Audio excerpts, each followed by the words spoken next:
Good morning, welcome to Headline Focus here live on Core Politics with me, Rob Double. It is Wednesday the 9th of May 2018. Let's have a look at what's making the political news today. And to start off with, Jeremy Corbyn, Labour leader, has sacked his shadow work and pension secretary, Debbie Abrahams, last night. In fact, quite late last night, beyond when the papers could really pick up on it.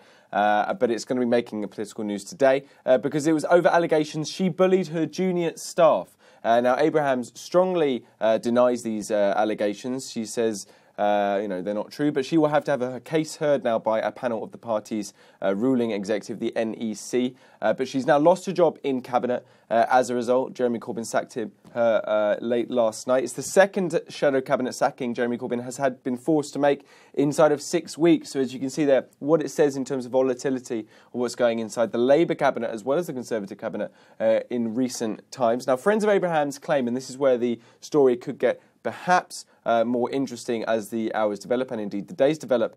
Friends of Abrahams, they claim that Debbie was targeted by the leader's office after repeatedly challenging Corbyn and John McDonnell, the Shadow Chancellor, on welfare policy. So actually it was a little bit more sinister, or there's something deeper than simply the allegations and the incidents around them and Corbyn's response. Now the allegations go further, the claims of Friends of Abraham go further, of allegations of bullying Aspirus and made by a member of staff installed by Corbyn's office. Now party insiders refute this claim by Debbie Abrahams. They say that multiple complaints have come forward and have been supported by several witnesses, not just one person as perhaps indicated, but certainly in the sense of bullying for junior staffers. It's something which has been a theme in recent weeks in reports from Westminster.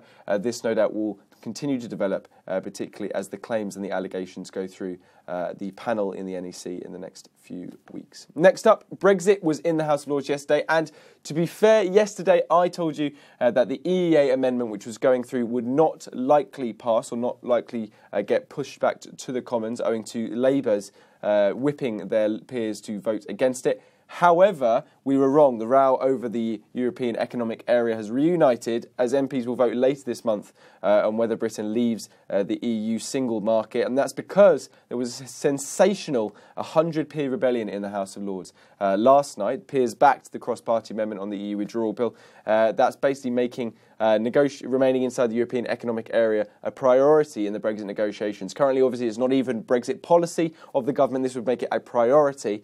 So a very significant amendment in terms of a change to the government's Brexit negotiation tactic. Now, this is a battle which is now we're reporting is easily going to be won in the Commons. However, we said that about the Lords. But in the Commons, it's likely to be defeated when it goes back. But for the government, it's the 14th defeat now in the House of Lords over Brexit, something which will be of annoyance, or at least some of those amendments will be of annoyance to the Prime Minister, Theresa May, and the government.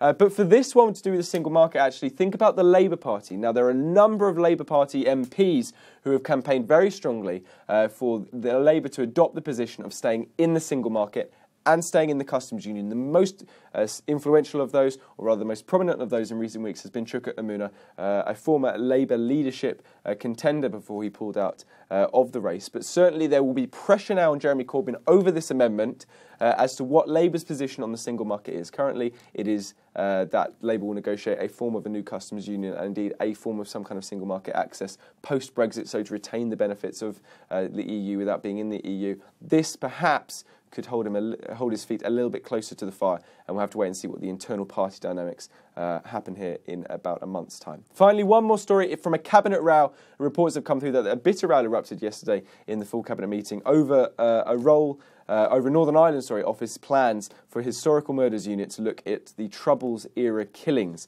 Now, Defence Secretary Gavin Williamson is the person who's reported to be leading a revolt against this move, the establishment of this unit, demanding an exemption for former members of the British Armed Forces. This reportedly was quite a bitter cabinet battle and something which no doubt will be continuing today and indeed in the days to come. This not helping, of course, in the already clear reports of Brexit divisions in the cabinet as well, further prizing apart cabinet members under the leadership of the Prime Minister, Theresa May. That's pretty much it for today. You're up to date. Don't forget you can find all the latest on what we're doing here on Core Politics on our Facebook page and Twitter right here. But from me and all the team here at Core London, a fantastic start to your Wednesday.